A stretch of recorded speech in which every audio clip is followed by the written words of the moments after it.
കുടുംബ പ്രേക്ഷകരുടെ ഇഷ്ടതാരമാണ് ജയറാം. 80കളിൽ മലയാള സിനിമയിൽ അരങ്ങേറ്റം കുറിച്ച ജയറാം നസീർ മുതൽ ഇന്നത്തെ യുവതലമുറയ്ക്കൊപ്പം വരെ അഭിനയിക്കാൻ അവസരം ലഭിച്ച അപൂർവ പ്രതിഭയാണ്. എന്നാൽ തനിക്ക് ഇടക്കാലത്ത് സിനിമാ തിരഞ്ഞെടുപ്പിൽ വലിയ അബദ്ധം പിണഞ്ഞിട്ടുണ്ട് എന്ന് ജയറാം പറയുന്നു.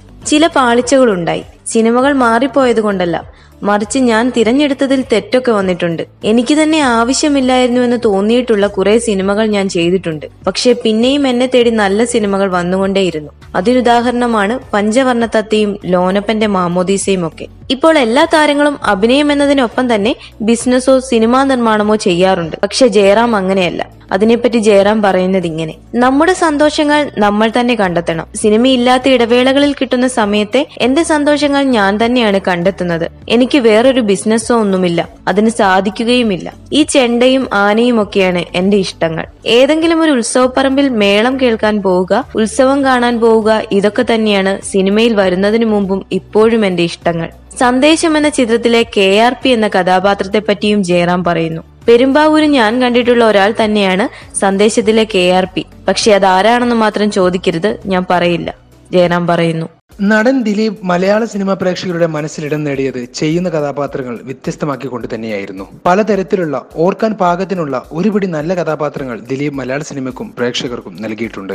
എന്നാൽ ഇപ്പോൾ വൈറലായി കൊണ്ടിരിക്കുന്നത് ദിലീപിനെ കുറിച്ച് ജയറാം പറഞ്ഞ വാക്കുകളാണ്. ജയറാമിന്റെ ചില കഥാപാത്രങ്ങൾ ദിലീപ് തട്ടിയെടുത്തെന്ന് പ്രചാരണങ്ങൾ ഉണ്ടായിരുന്നു. ജയറാമിന് വേണ്ടി കരുതി വെച്ചിരുന്ന ചില കഥാപാത്രങ്ങൾ ദിലീപ് കൊണ്ടുപോയോ എന്ന അവതാരകന്റെ ചോദ്യത്തിന് ജയറാം നൽകിയ മറുപടി ഇങ്ങനെയായിരുന്നു: ദിലീപ് ചെയ്യുന്ന കഥാപാത്രങ്ങൾ ഞാൻ ചെയ്താൽ നന്നാവില്ല. അത് അവന്റെ ബോഡി സ്ട്രക്ചറും മറ്റും അങ്ങനെയാണ്. അവന്റെ കഷ്ടപ്പാടും കാര്യങ്ങളും ഒക്കെ അതിന് പിന്നിലുണ്ട്. സ്വന്തമായി എന്തെങ്കിലുമൊക്കെ ആകാൻ അവൻ നന്നായി കഷ്ടപ്പെടും, ജയറാം തുറന്നു പറഞ്ഞു.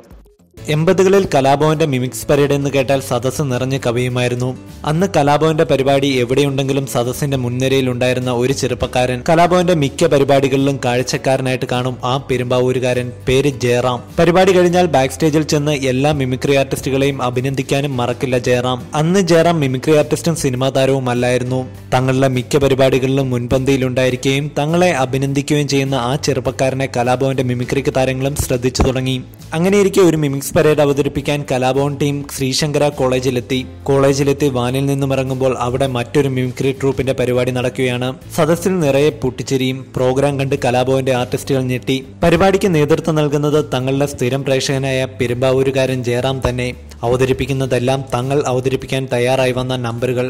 കലാഭവന്റെ സ്ഥിരം പ്രേക്ഷകനായ ജയറാം തങ്ങൾ അവതരിപ്പിക്കാൻ വന്ന എല്ലാ നമ്പറുകളും കോപ്പിയടിച്ച് മനോഹരമായി അവതരിപ്പിക്കുന്നു. സദസ്സിൽ തങ്ങൾക്ക് കിട്ടേണ്ട കയ്യടി മുഴുവനും ജയറാം നേടുന്നു. ഇനി എന്ത് ചെയ്യണമെന്നുള്ള ആശയക്കുഴപ്പത്തിലായി കലാഭവൻ ടീം അംഗങ്ങൾ. ജയറാം ചെയ്ത ഐറ്റങ്ങൾ തന്നെ ഇനിയും ചെയ്താൽ കോളേജ് വിദ്യാർത്ഥികൾ കൂകുമെന്ന് ഉറപ്പ്.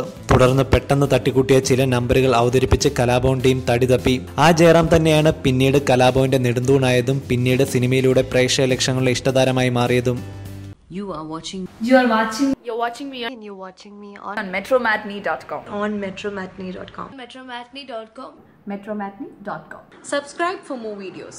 Subscribe here for more videos. Subscribe now. Thank you.